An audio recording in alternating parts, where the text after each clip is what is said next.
You'd think a guy with my drive that I would, you know, maybe get a little more organized. No,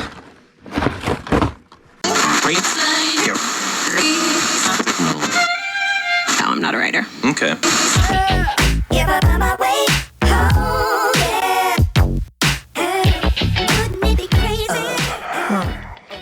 Back out in the shop today. It's been a couple days. Been busy with stuff. Dinked around with the brakes a little bit on the duster. Rebuilding my lawn rake, or the power rake, whatever you want to call it. And I finally got the carburetor for the 56 dipped and pulled it out of the tank. This bowl had lost some of its zinc finish, and I was trying to get fancy and replace it with some fog and some paint on there, but it didn't turn out as nice as I'd like it, but I'm gonna leave it. It's good enough. Something's better than nothing. So anyways, she ended up cleaning up pretty well. I've let it sat here for a day, and all the gasket material come off. I blew everything out.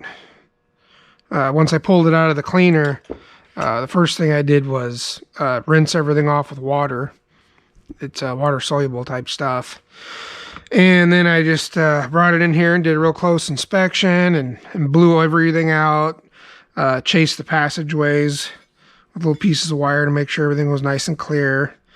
And everything looks really good. So much nicer than the other one I did, the Carter. It doesn't have much of that crap in it from the gas, the chalky white stuff. I mean, a little bit of stuff on the exterior, but you kind of expect that with the vehicle sitting like it does. But as long as on the interior there's nothing in there, nothing in the jets, nothing in the squirters, nothing in the passageways, there's nothing to worry about. I mean, everything looked good. No complaints. So we'll work on getting this reassembled and get it back on the truck. Let me find my stool. Hollies are more of my forte.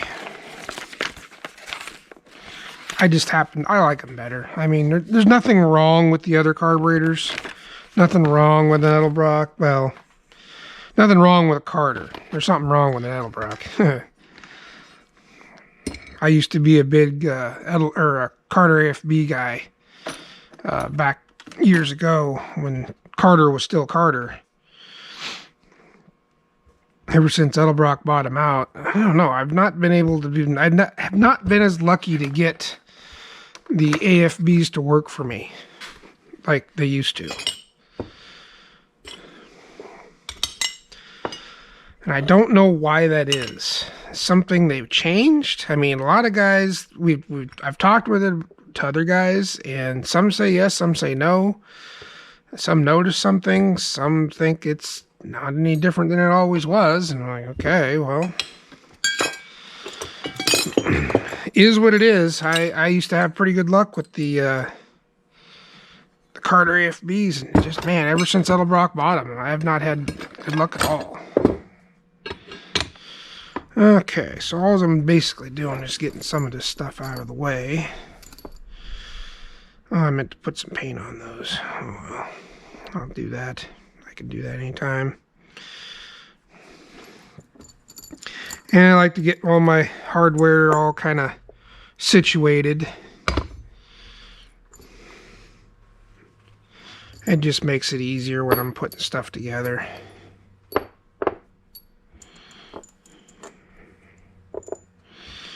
I just grab for what I need. I mean, I pretty much know these things like the back of my hand, but even I still group them together to this day. Kind of like I was explaining in the other video as far as knowing what screws to go where. I still do it. I don't see anything wrong with it. It's a good habit to get into.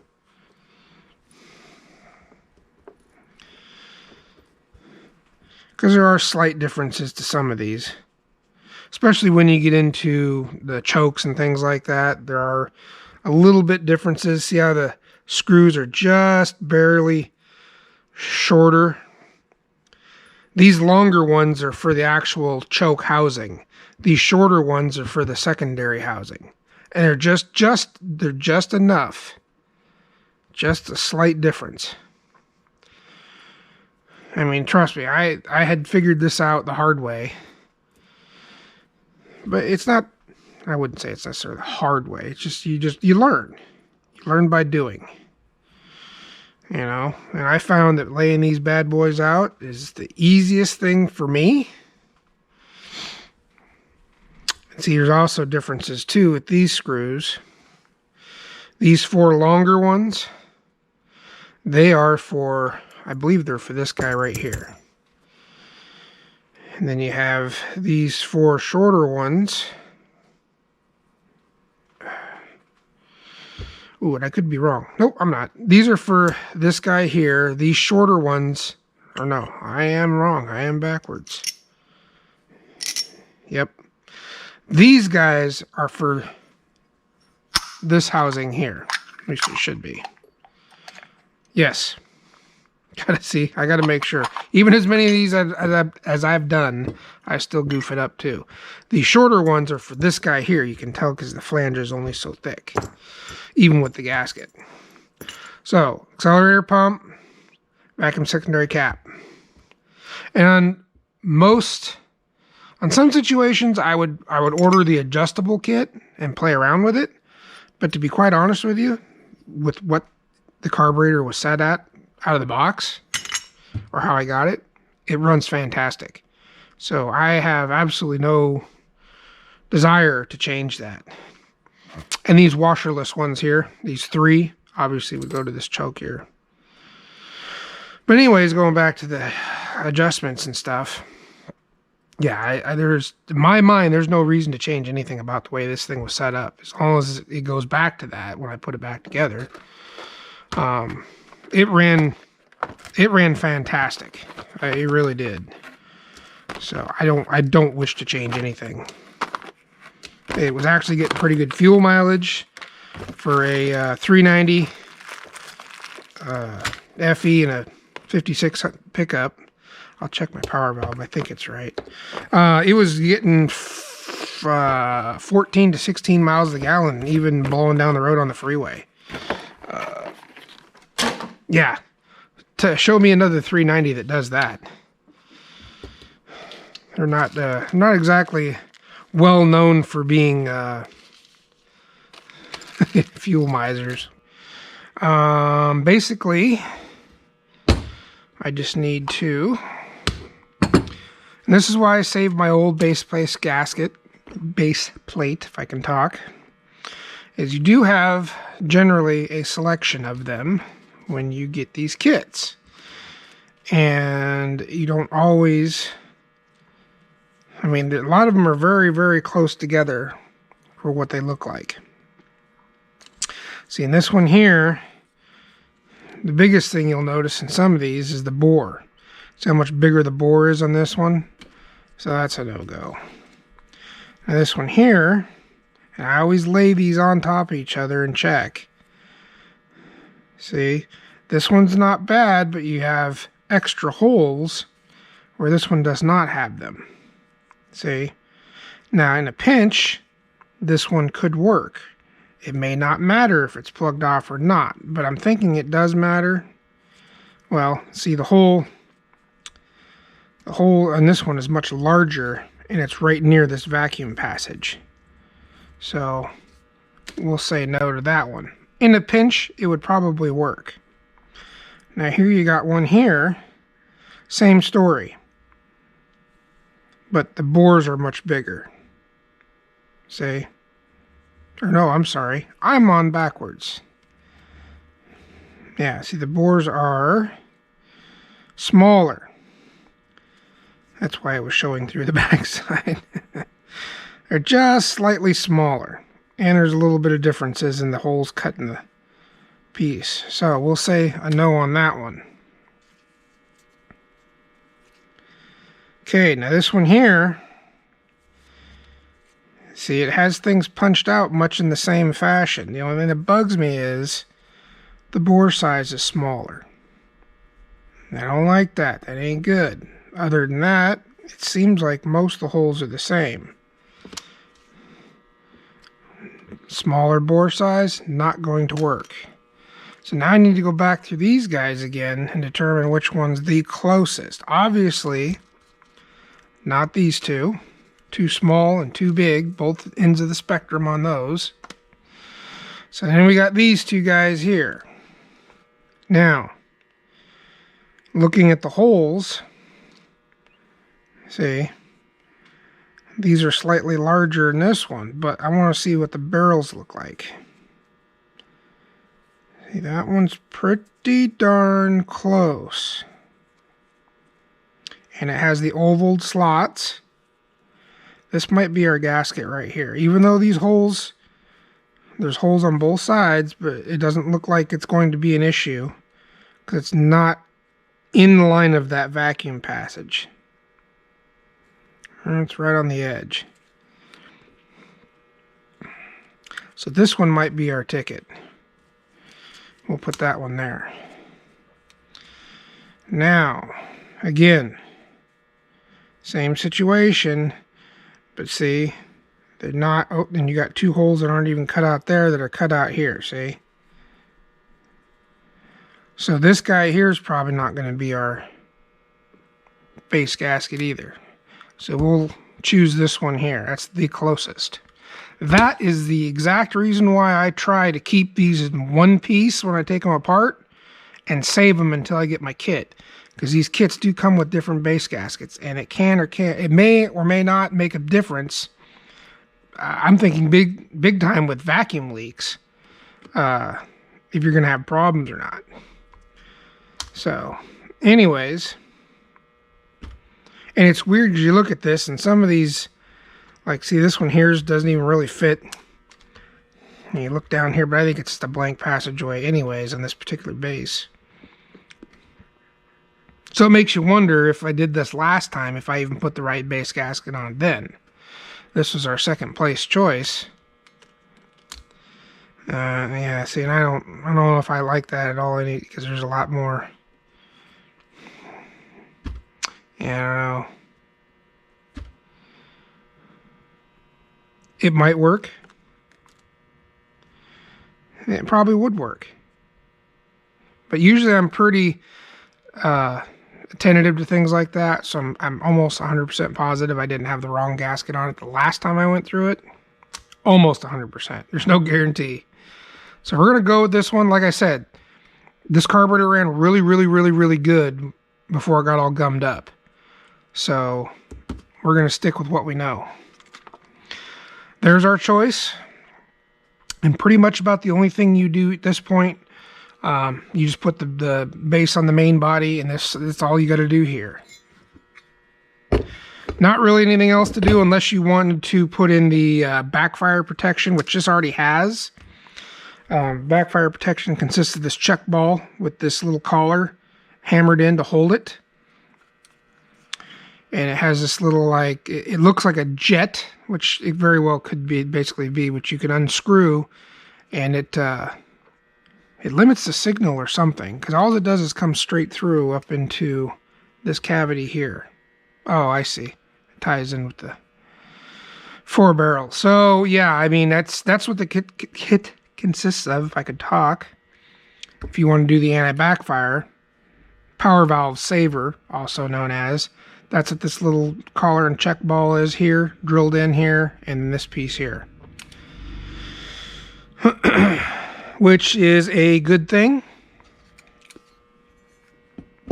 Okay. Let's get this sucker thrown on here. I can sit here and jaw jack all afternoon if I'm not careful. Now, you're going to see that sometimes the screws are not in all the places. I haven't exactly determined how they come up with which way they put where.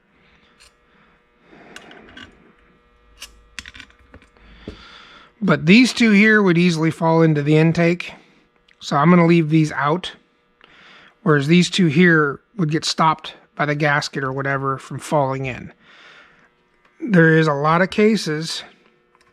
See, and actually, if you looked, oh no, they're lined up. There's holes. If you wanted to put screws in there, more power to you. But you're going to find there's a bunch of Holleys running around out there with two of these screws missing. And it's on purpose. And my guess is so that they don't accidentally fall into the intake manifold. Now, looks like I might have had them in there. And obviously, they didn't go anywhere. Can't tell that one's had any. I'm going to put them in this one there because I know that's where they usually are. Rather than here. Shouldn't make any difference. It'll all seal down.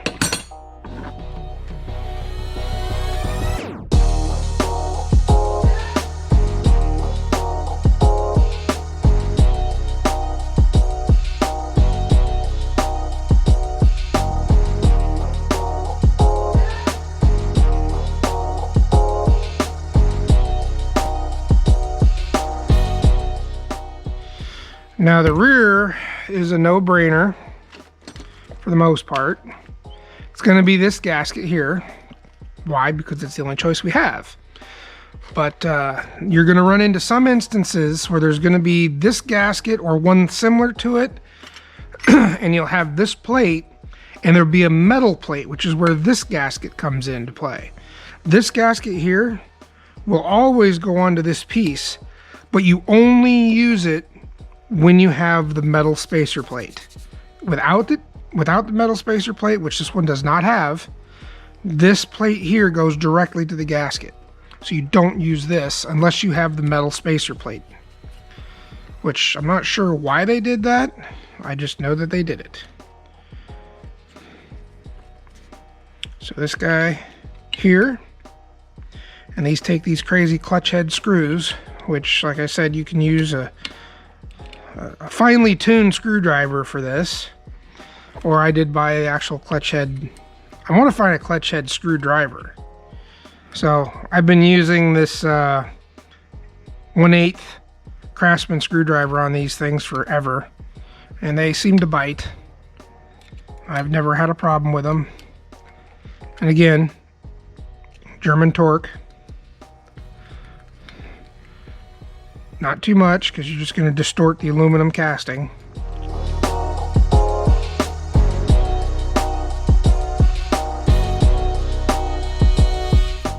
So we're done with the backside for right now. These guys here are going to go onto our metering block, which is this guy right here. And I need to double check. Wow, if I could read this, I may not be double checking anything.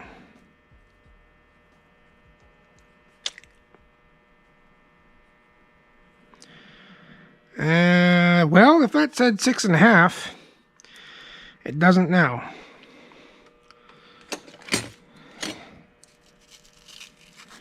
And the sad thing is, I'm looking at the new one, it just looks like it's printed on there instead of stamped like they used to be.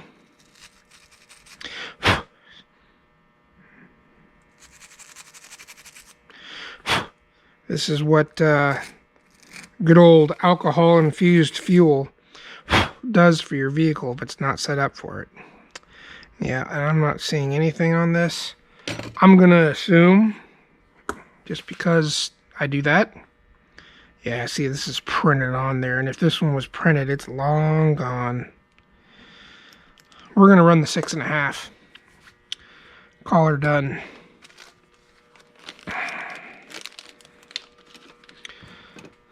I got a little bit of a mess going on here.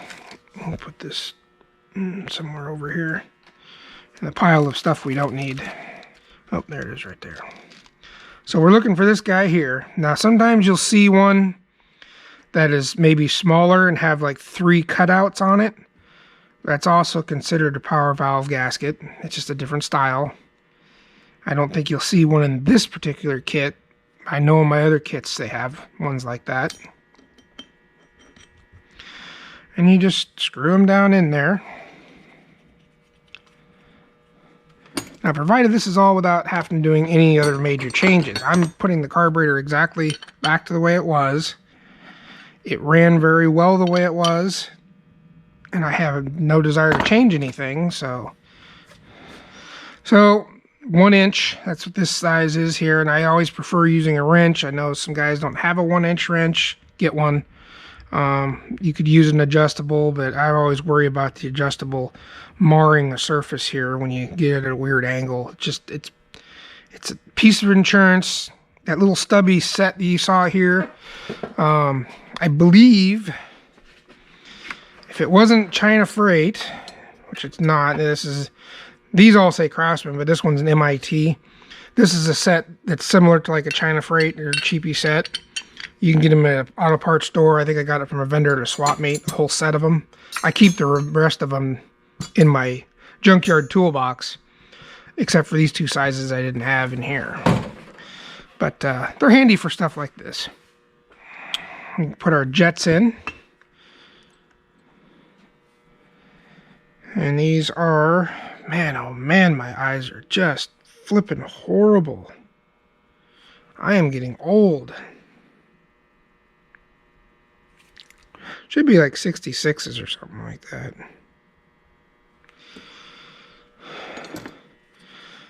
I never used to have to do stuff like this. Gosh. That says 69, which is actually surprisingly bigger than I thought. All I wanted to do is just verify they're both the same, which that says 69. Now, not all the time, but most of the time what I'll do, just because I forget, I'm getting old and it's getting worse, but I will mark on here, see, I'll put on here 69 on this side, not that they should be any different, 69, and then I'll put a 6.5 for the power valve. Now, I know some of you don't want to write on your carburetors, and that's fine. I could give 2 chits less because my memory is about that bad, and this just helps me out. So this tells me, I'll monitor it. When I check pull plugs and things like that, I'll monitor it, and now I'll know, okay, I've got 69 size jets in here with a 6.5 power valve. And if I see a problem, I can make an adjustment, and I can buy parts ahead of time and just swap them out.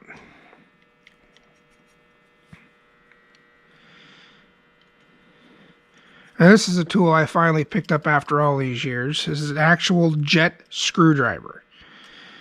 For years and years and years and years, I just used your conventional screwdriver, which you can do. You just have to be careful, make sure it engages this thing. You know, you got to get both edges. You can really easily screw these up by not grabbing both edges with the screwdriver, which you can see me fighting here already. This isn't actually the one I usually use. This was my jet screwdriver for many, many, many years. And it basically, she fits nice and snug, and it's much wider than the jet. So this is what I used for a long time. That's its sole purpose. I never used it for anything else. I'm starting to buy a lot of things I didn't used to be able to afford these days. So what I'll do, I'll put this guy up here just to get my gaskets up and out of the way. There we go.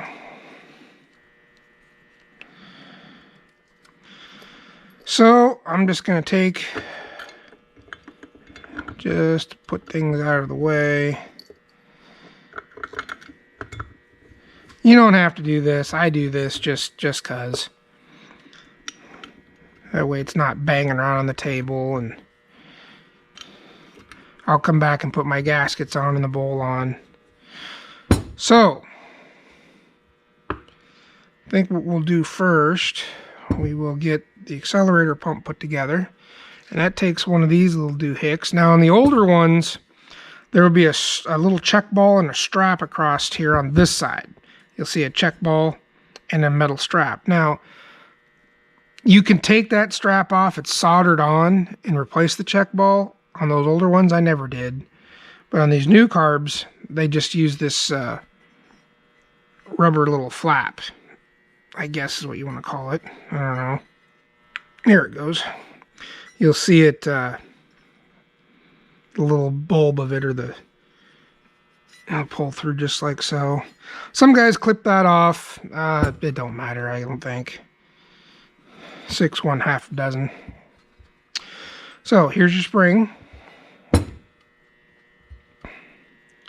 Spring goes in. Diaphragm goes on.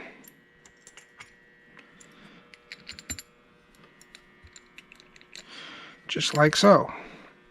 And remember, we have 2 sizes of these screws. You want the shorter ones. The longer ones are going to go to the secondary housing. Now, you don't have to take that secondary housing apart every time. I do.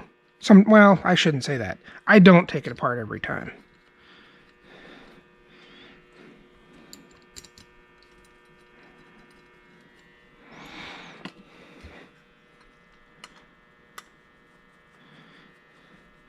But just for the purpose of making it clean and pretty, I decided to put it on.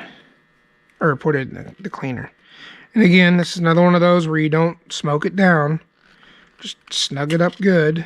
The gaskets will do the job. Just make sure they're fairly even.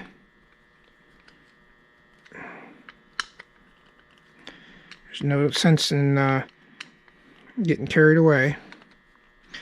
Okay. There's that portion of it.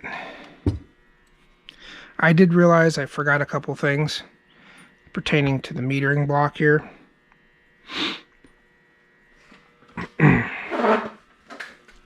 So before I continue, I'm going to leave this right here as it is. Come back here. Pay attention to what I'm doing. What I'd forgotten was the idle mixture screws. And these are a wee bit important. And there's a little gasket that goes on here. And what I like to do is I like to take that little gasket and I'll feed it down in there.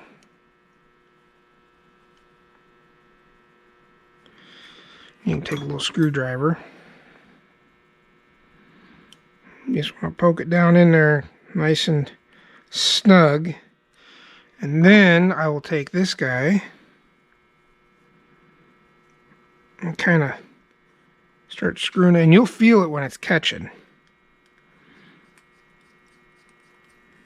But I want to make sure that that cork gasket's all the way seated down. Otherwise it won't seal up very well. And then I'll just run the screw all the way in. 1, 2, 3. I do 2 full turns out. Some people do 2.5. Some people do 1 3/4, 1. Some people do 3. It's, I don't know. 2 seems to work pretty good for a good baseline.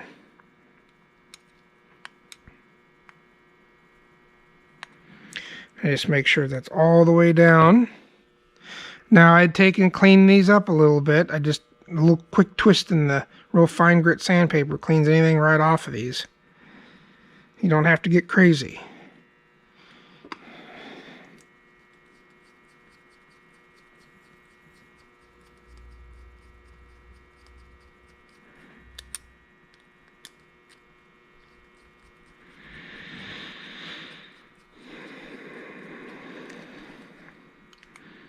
Okay, 1, 2, 3, 4. All right, now we're done with the metering block. It's not a very good video. I'm kind of jumping all over the place. Now see how this one here? There's not a new one. This is basically the little valve that keeps the fuel from running back in on the accelerator pump. And again, you're just a quick little brush. You just want to clean any gunk, any garbage off the tip of it. You're not trying to resurface it. And you just drop this guy in there. And just just like so, right down in here. This is for the accelerator pump. Now, you have the accelerator squirters, or pump nozzles, whatever you want to call them. And then you have the screw. Now, when you get to a certain size, I think it's above, like this is a 31. And this is another instance where I'll write on here, which I don't really need to, but I will. I'll write on here 31. And that'll tell me my accelerator pump is set at a 31, so I can look to see if I have a 33 or a 35 if I want to make adjustments, because I know there's a 31 in there. And these take a particular gasket, which would be, because you have these ones here are for your float bowl,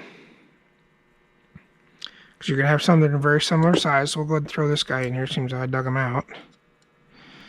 They're slightly larger, but for comparison reasons, I'll show you. You have this one, and you have this one. See how they're just slightly, a little bit different in size, and you should have two of each. So just keep in mind, the smaller pair, so I just put the other big one in, but the bigger ones go to the bowl, the float bowl drain screws. These smaller ones go to your accelerator pump. So just remember that. And you'll have two, one on the top, one on the bottom. One there. It'll crush down and fit itself in. Easier to put this in now before the choke horn goes in.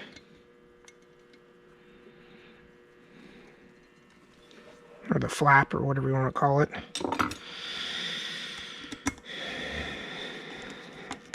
I've actually, on a pair of carburetors, I've had this thing strip out once. And I had to get a helicoil kit, if you could believe that. I found a helicoil kit, and I was able to helicoil it and get it working again. It was a particular 390 CFM 4-barrel for a dual quad setup. So I was kind of like, I gotta fix this. The choices are I need to fix this. So for right now, just to get things up out of the way, clean up my mess, I'm just going to put the metering block back up here because I got to do the float bowls. So I don't lose this one here. I'll go ahead and put this one in. I won't be needing anything to do with it till I get it on the truck. Now, looking at this guy here, we'll assemble the vacuum secondary diaphragm housing and assembly. There's a couple little tricks that I do with these. Again, this has anti-backfire protection in it. This is a newer carburetor. It's a 8457. And noticing it has a black spring. So when I get it all put together, I'm going to write black on the housing. But I'm not going to change anything, I don't think. I like the way it runs. It really works out well. There's two ways of doing this. One is using some hand lotion, or two, I've used just a dab of grease. And the trick here is, and the reason why you do that, which this one here has already been torn, I'm going to try and reuse this one. I may have to replace it, and I do keep a few of these laying around just for such reasons. But people put these in with them dry, and the screws get caught on them and they tear them. So, no bueno. So the idea is to put some lube in around the screws.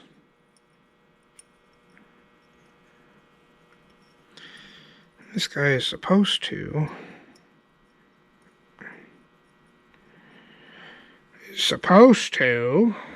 there it goes, snap on there like so. And then the fun part is battling with this thing. This is why sometimes you don't take this apart unless you absolutely have to. Maybe the diaphragm's torn, maybe you didn't have a very good seal on it. So the idea is to keep it right about in this spot right here, right? So that's bulged up. And that's where the seal pretty much is in its neutral position.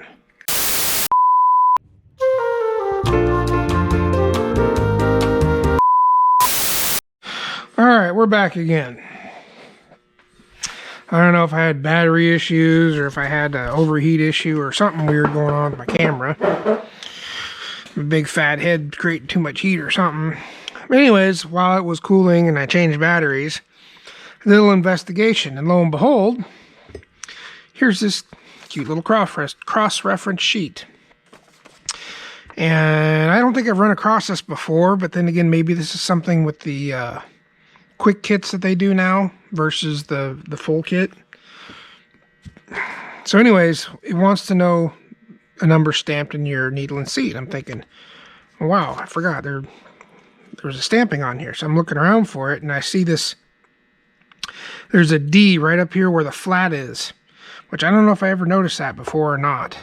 Because typically your kits only come with this style or the very obvious older style needle and seat assembly.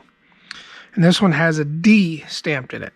So it shows two different Ds.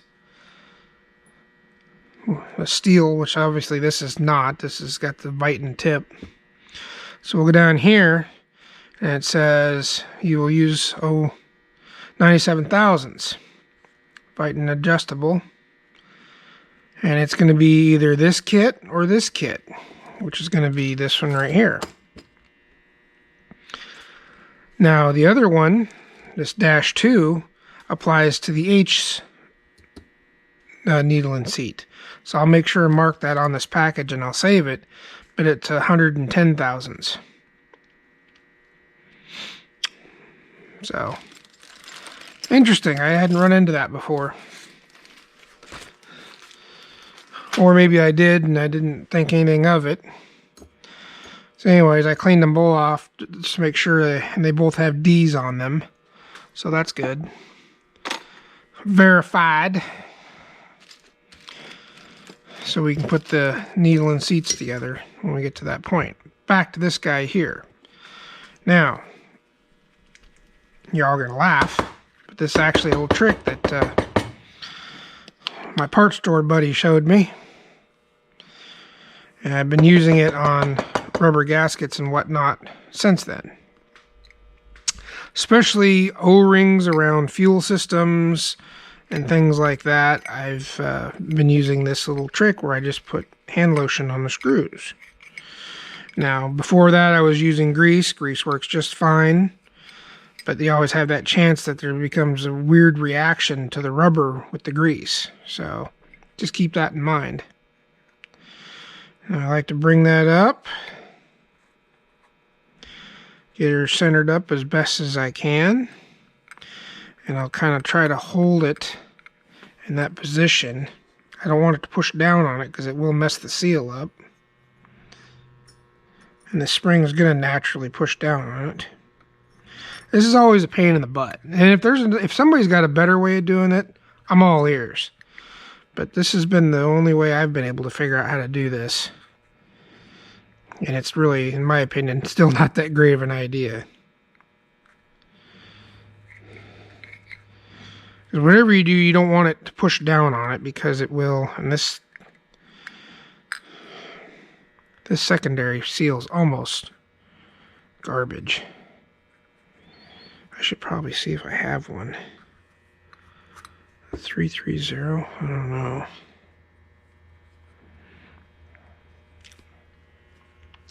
We'll see how this goes. It was working fine.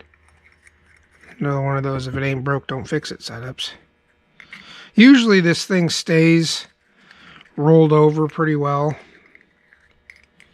This is always a battle. Man, if anybody else does have a better idea how to do these things, I'm definitely going to listen. Because this just sucks more ways than one. When these are newer, they're a little bit easier to deal with.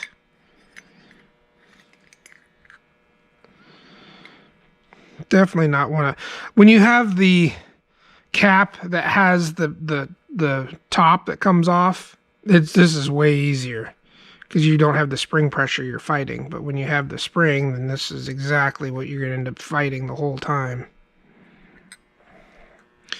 But the idea is to keep it in this position until you can get the screws shoved in there. And that's not... Yeah, this is always a pain in the ass.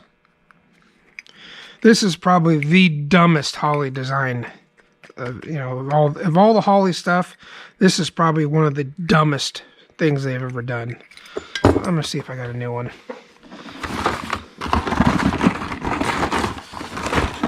Wow. Another one. There's a 4. Is there another one down there?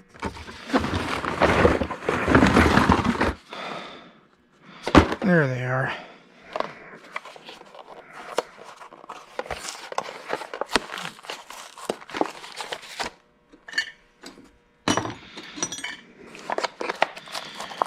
Sometime today we'll get this job done.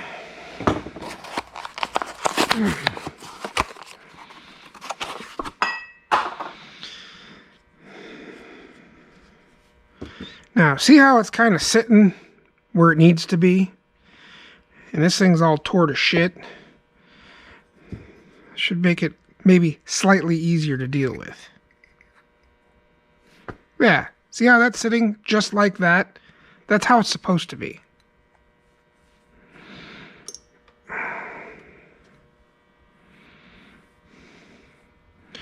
If you do this right, you should be able to, because it's staying there nice and behaving.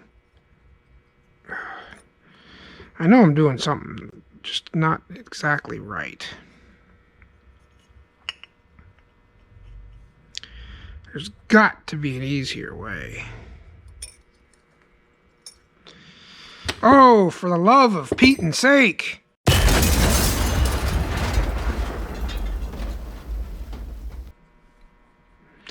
I need to make a jig that sets this up in the vise. That's what I need to do. That would make this so much easier. Of course, the one time I video it for others to learn from, I'm sitting here fighting this stupid ass thing. Let's try it a different way that I have not done it yet before.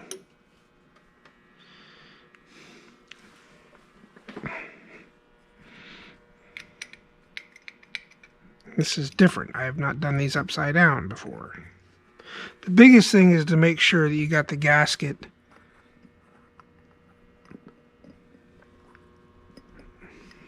sealing all the way around. Sticking out just a little bit, which I think we're going to get this way. Now the key here is to be able to pick it up and not lose the gasket into the housing. See, you got to make sure that the rubber is not in the way of any of the holes. And when you push it in, you can let up on it just a little bit.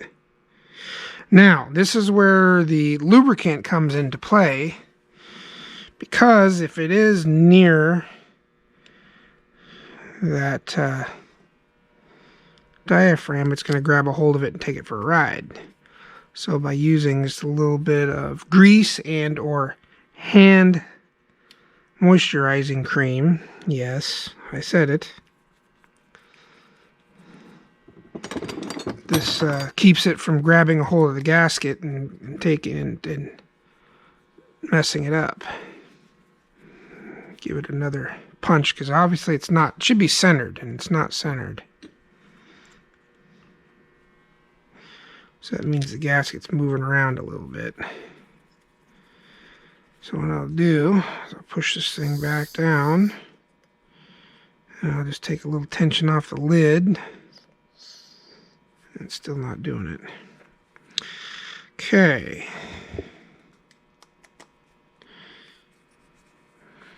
Trying to get it so that it's centered coming out of the deal here, and I'm letting the lid loose a little bit, and it's moving the gasket around. Usually I don't fight one this bad, but I am today. There it is.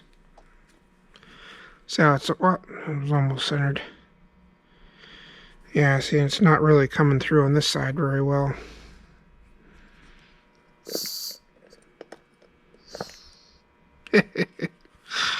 It's moving. I mean, I'm getting a seal all the way around. I'm getting picky at how it's centered, and it looks like it's finally where I want it to be. So we will lock it down.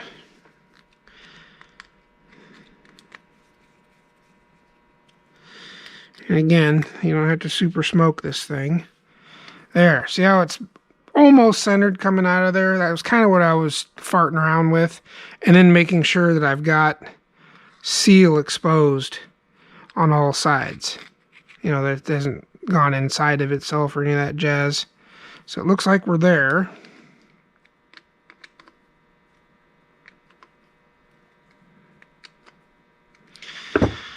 And then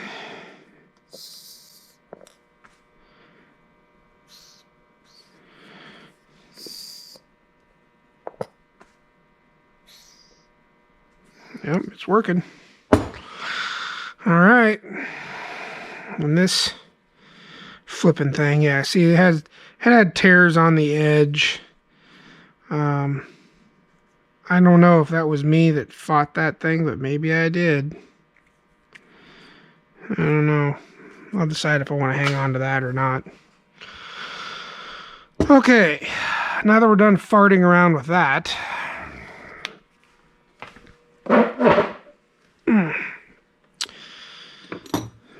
we can throw it on here.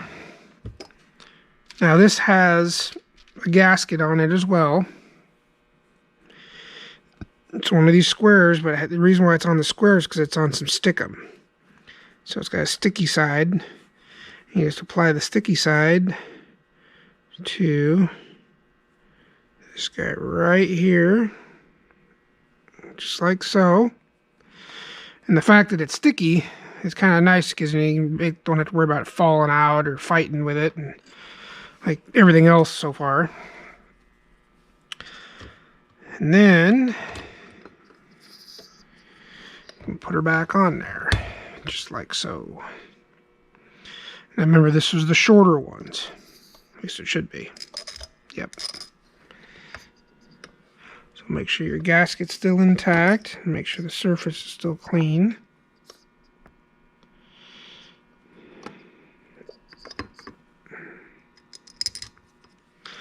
A lot of little things of these Holleys, but they're really not bad.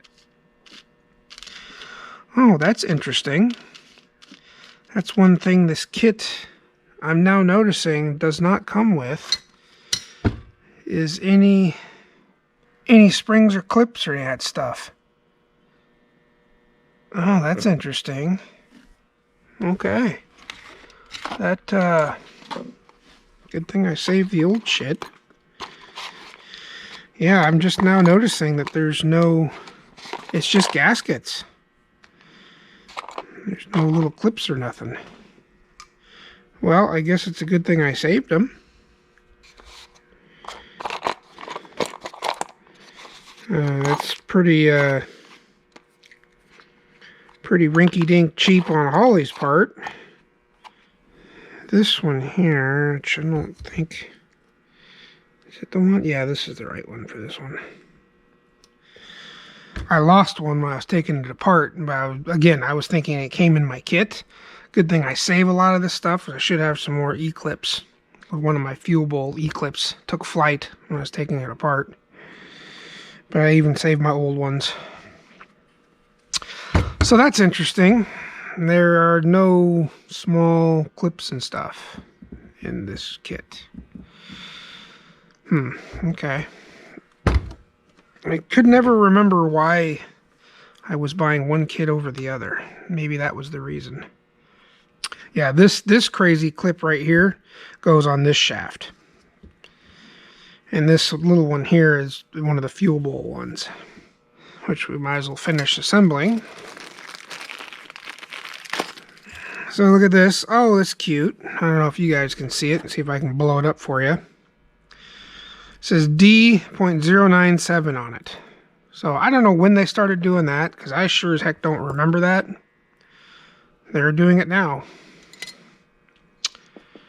So what we got to do here,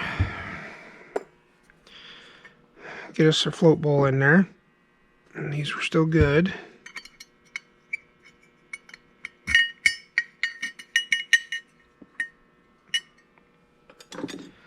Just make sure this spring is seated up in there where it needs to be.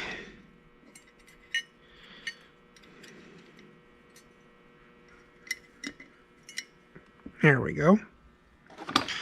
And then you take this little E-clip here. It's microscopic for fat-fingered people. Snap her in like that. And what I generally like to do is try to achieve, with gaskets, you'll have two different gaskets. I mainly only need this one right now. I want, when I set these up, because I want to try to get the adjustment in the middle.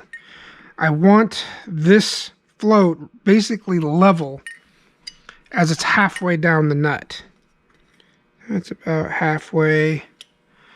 And see, she's pretty level. But what it does is it gives you, let's say like that's maximum right there. And so you still have, what happens is if you bring it all the way up, you're going to run out of adjustment where the needle and seat's going to come through this nut. And it's just going to leak. But see, now I can go almost all the way down. See, now the nut's not grabbing it, see? So that's pretty much exactly where we want it. Right in that realm right there. And it looks like the stupid thing was sitting about there, which is, to me, is kind of low. But maybe not. I could even bend it just a teeny bit more. Where's my little screwdriver? I can just take this and just go just a tiny bit. See, now it's almost flush. But that will mean that the float is at the top. So anyways, we'll set it. I'll set it down just a little bit, and then I can bring it back. To me, it's a lot easier to bring it back up. So we'll set it there. And these just look just a little bit nicer. Okay. I just give it a little snug. Not killing it, just snug. Okay, we'll set that aside. And we will do the secondary bowl, same thing. This guy. Oh, you know, I forgot another piece on that primary bowl. I always forget it. We got these little baffles. There's one for the primary and one for the secondary. Usually the one for the primary has this little tang on it, and this is secondary, doesn't have one. But they're like a right and left almost. But you got to throw those guys on there too. You're supposed to just slip in there. There it goes. Okay, I need a little E-clip for that guy.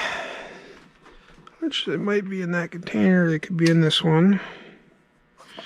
I know I have some in here.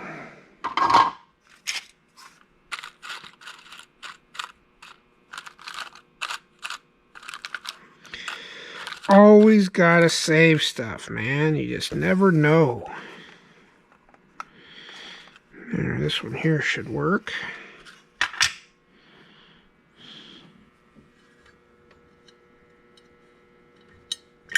Something to be said for spare parts. Keeps the job moving. Okay, same thing with this one. We will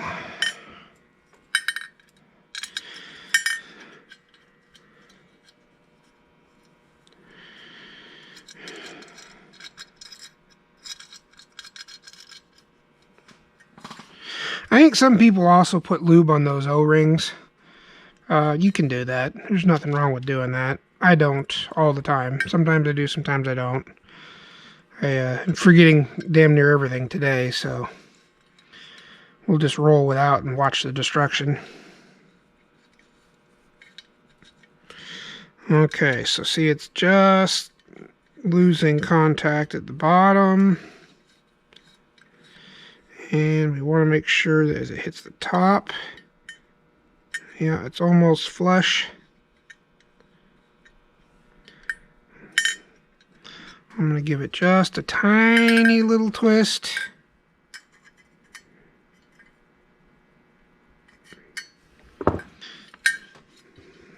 I'm about to lose my gasket.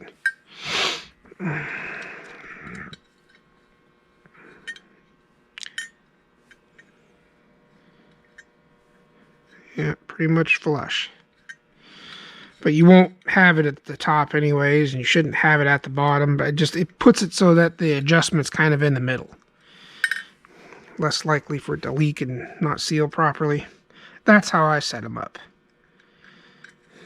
Now, I don't know what the heck they say in their deal. See, now I'm going to go down just a touch. I think they tell you to go level. But I always find it easier to bring the fuel level up than it is to take her down.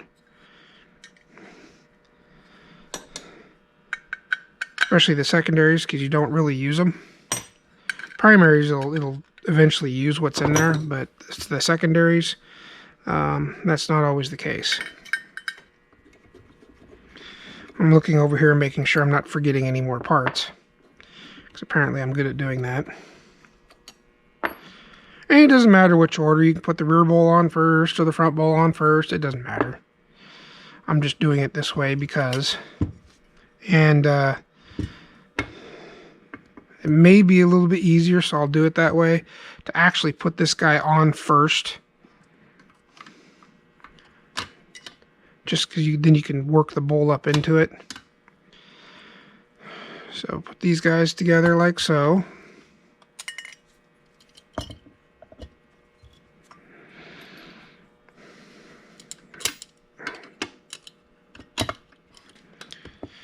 And as I can see, I do not have, there it goes, the nut driver handy. You know, look what's sitting here. See? Not a very good instructional video. I'm forgetting stuff. Okay.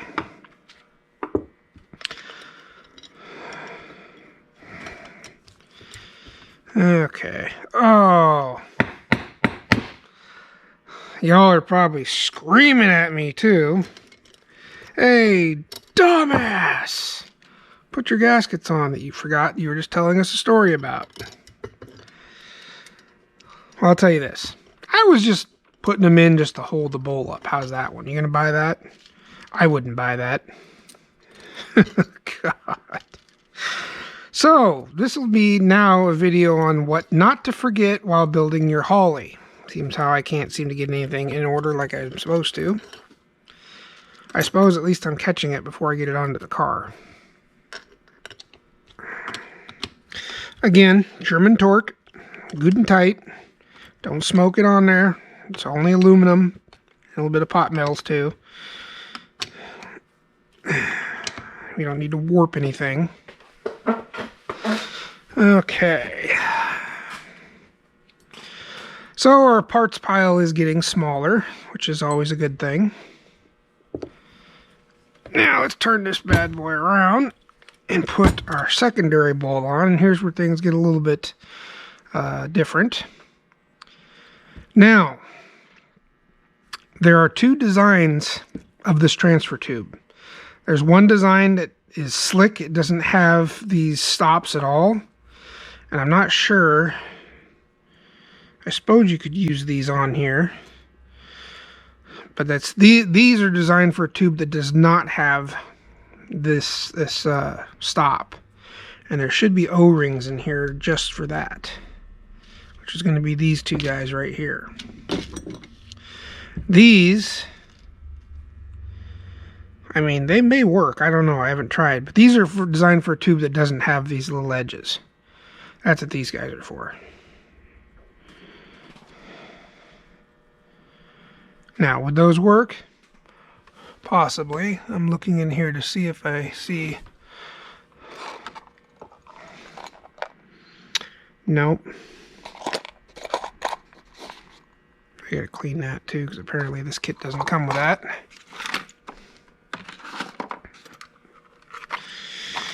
So we're gonna say that it did not come with it.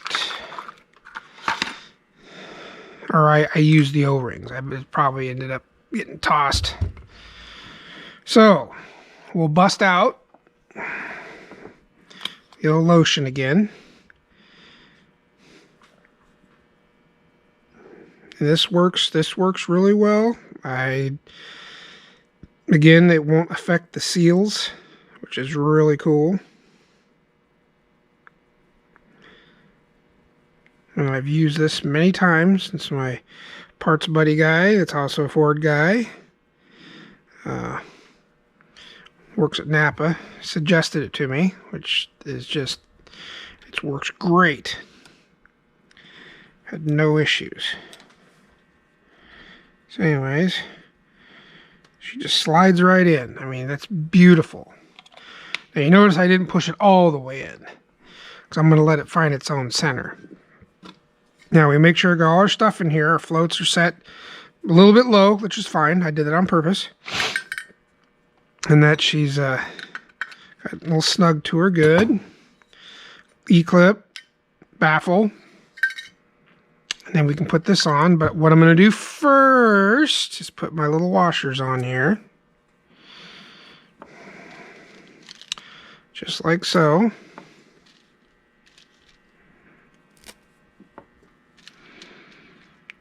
I'm not entirely sure with these thinner. Maybe they're also used for the adjustment screw where the thick one doesn't work as well. So anyways, now we throw this guy on here and we just gently slide him on. Oh, see? Beautiful. There was a time when I used to do those dry, and then I had leakage problems. And I thought, well, why don't I put grease on there?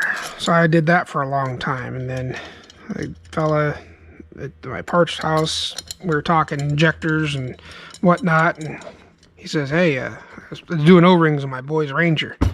He goes, what do you put on those when you're putting them in? And I says, oh, I just usually throw some grease on. He goes, oh, you probably shouldn't use grease. It could be a chemical issue or cause the O-rings to swell or whatever. And I thought, oh, that's a good point. And he goes, well, I asked him, I says, what do you use? He says, oh, I just use hand lotion. Just regular hand lotion. I'm like, really? He goes, oh, yeah. It works like a champ, man. This thing should run quite well. I'm going to be happy with it, I think. Okay. We got that part done. I think I'm going to run some carb cleaner through this little screen, because it obviously did not come with one in the kit.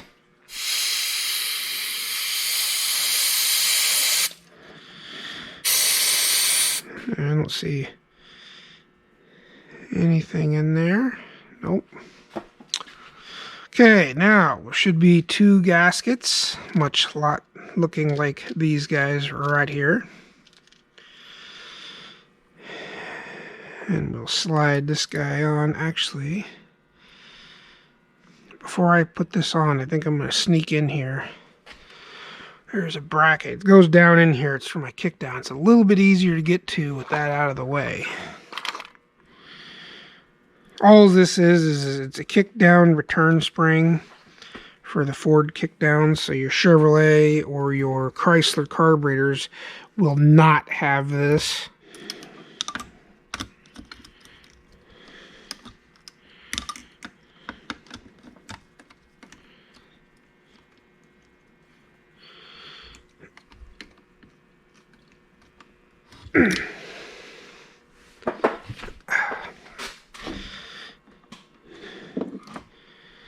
And all it is for this guy here, because this will be under a little bit of tension once it's installed in the rig. Okay. This, because it's held under just a tiny bit of a tension, the rod coming up from the transmission, and that way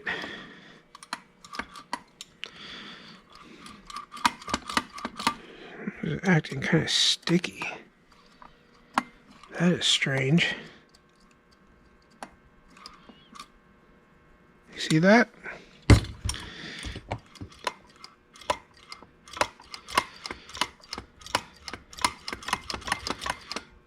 Screen.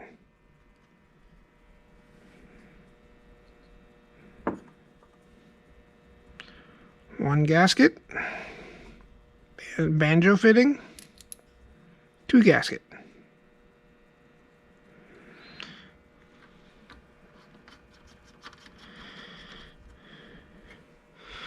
I believe it's the 11/16. And I'm just going to snug it because I may have to adjust it when I get it onto the truck because I can't remember exactly what angle that was at. And let's not forget this little weird clip, which that one goes right on the outside here. Make sure it doesn't go flying.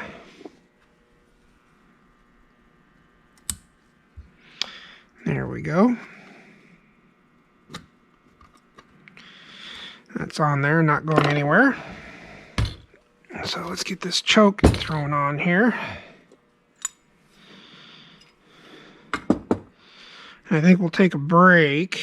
I got to run a couple errands, and then we'll come back and I will go through all the adjustments. Same thing, this has one of those sticky style, which I think it actually just peeled off. Yeah, it did. It took a layer of the stuff it was sitting on with it. That's interesting. Oh, jeez. There it goes. Huh. Yeah, so watch for that, see? They cut it too deep and it didn't have any stickum. I got it. You stick that on that port right there. It's going to be a little bit smaller than the other ones. That's where she goes.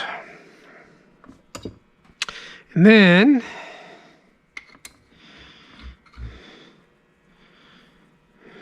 I always get this messed up. I think it goes down. Oops. I'll wait on that. I don't know if it actually matters, but I think that's how it was. Backwards to me, I don't know. I don't like how that's fitting in there. Just doesn't look right to me. Ah, I'm so critical. I almost swear it goes this way, but I don't know.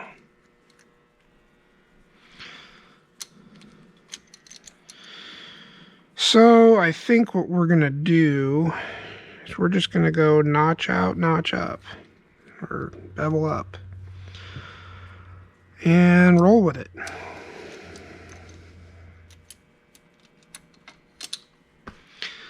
Call her done. Okay. I'm just going to set this guy in here. I don't want to push him all the way in yet because it is kind of a pain in the ass to get out. Okay. Trick here is this goes in here, but this red lever has to be above it. So make sure when you're getting it in there, that's where the sticky vacuum gasket is a big help because you're not trying to finagle the gasket and get all the rest of this trash in there all at the same time. There we go.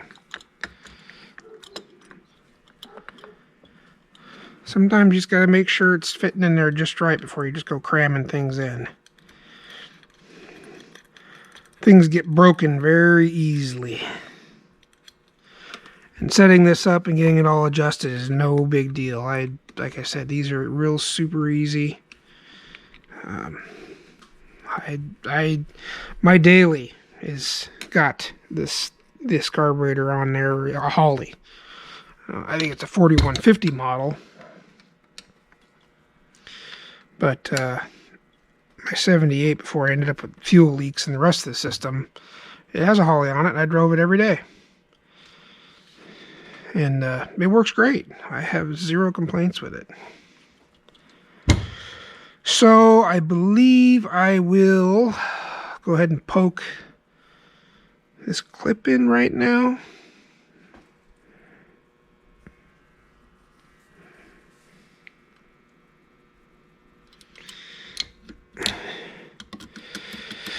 Just like that. Now I'm going to leave the cap off because I know there's a couple settings I got to do with it off. And then I'll put the cap on. And they offer different gaskets. They offer this open one here, or like this gasket here I was running, which I think I'm going to put that one back on. I just like that one a little bit better. I mean, this one works. It works fine.